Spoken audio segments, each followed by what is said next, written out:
El otro gran grupo de taquicardias que no podemos dejar de estudiar para el MIR son las taquicardias ventriculares, porque son muy preguntadas y de hecho en las últimas ediciones del MIR ha caído alguna pregunta de taquicardias ventriculares. Fijaos, cosas que no debemos olvidar jamás y que son importantísimas. En el MIR, cuando nos cuenten una taquicardia regular de QRS ancho, debemos pensar siempre lo primero en una taquicardia ventricular. Acordaos que QRS ancho nos referimos cuando el QRS tiene más de 120 milisegundos.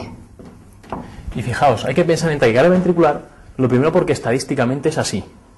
Una taquicardia regular de QRS ancho en el 70% de las ocasiones es una taquicardia ventricular.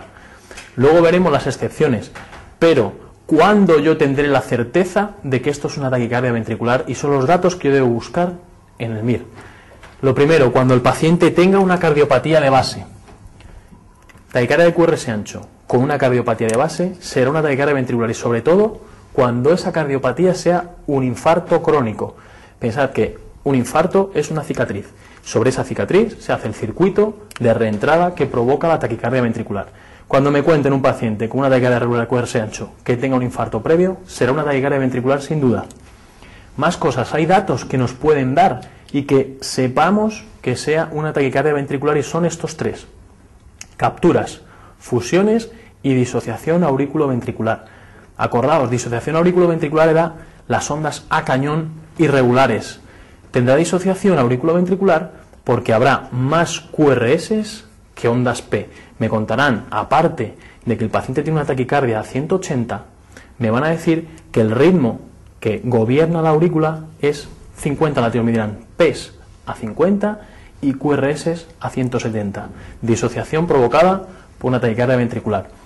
Las capturas y las fusiones, ¿qué son? La captura es que en el seno de una taquicardia de QRS ancho, pensad que la taquicardia es un circuito que está dentro del ventrículo independiente de la aurícula. La aurícula, el nodo sinusal, está mandando estímulos al ventrículo. Si el circuito no es muy rápido, puede dar tiempo a que un latido sinusal haga una despolarización completa, con lo cual en el seno de esa taquicardia de QRS ancho se nos cuela un latido que viene del nodo sinusal. Eso es una captura. Y la fusión, pues es parecido, pero es una mezcla de los dos latidos, del nodo sinusal y del de la taquicardia. Pensad que está el circuito dando vueltas y el nodo sinusal empieza a mandar un estímulo. La taquicardia, como está dando vueltas, despolariza parte del corazón, pero otra parte viene a despolarizarse desde el nodo sinusal. Y es una mezcla, es un latido que no es tan estrecho como el latido sinusal, pero no es tan ancho como el de la taquicardia. Y eso es una fusión.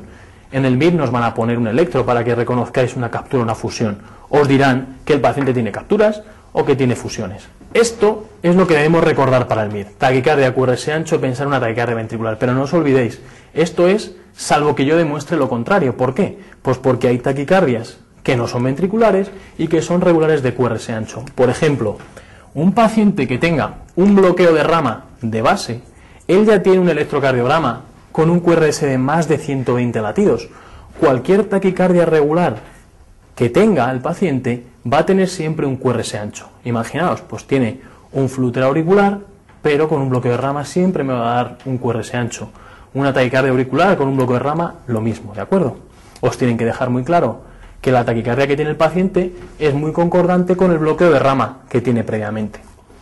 Y luego no os olvidéis de las taquicardias antidrómicas. En el Wolff-Parkinson-White, las taquicardias más comunes son las ortodrómicas, es decir, el circuito baja por el nodo y sube por la vía accesoria y me da taquicardias regulares de QRS estrecho.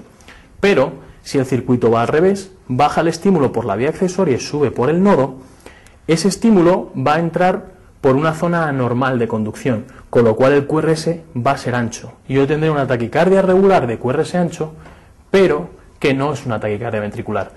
En el MIR nunca sabremos que es una taquicardia antidrómica. Lo que está claro es que cuando veamos una taquicardia regular de QRS ancho, pensaremos que es una taquicardia ventricular. En nuestra pregunta, fijaos lo que nos dicen. La paciente que tiene un antecedente de infarto, disfunción ventricular y que tiene una taquicardia regular de QRS ancho. Eso es una taquicardia ventricular. Pero lo importante es que me está pidiendo la actitud. Y este paciente tiene mala tolerancia a la taquicardia. Tensión 60-40, sudorosa y taquipneica. Me da igual la taquicardia, yo no tendría que haber sabido la taquicardia, lo que está claro es que tendría que hacer cardioversión eléctrica inmediata.